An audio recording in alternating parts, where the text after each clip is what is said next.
लु के गर्नु के मलाई आज चाहिँ ब्यागमा निकाल्नु न हैन एकछिन तेल सुन्न मतलब आज चाहिँ हामी हाम्रो बहिनी निकिताको घरमा उसको न्यू होम ओपनिङमा हामीलाई बोलाएको छ है साथीहरू हामी चाहिँ हाम्रो गाडी बहिनी साथीहरू हामी सबैजना यहाँ आएको छौँ त उसलाई हामीले सानो गिफ्ट पनि ल्याइदिएको छौँ यो चाहिँ यो दुध चाहिँ ल्याएको हो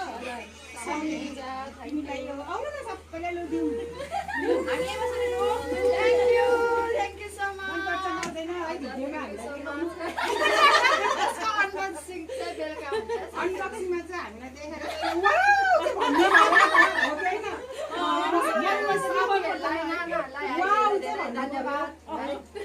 यसको अनबक्सिङ चाहिँ यो मेन चाहिँ यो होला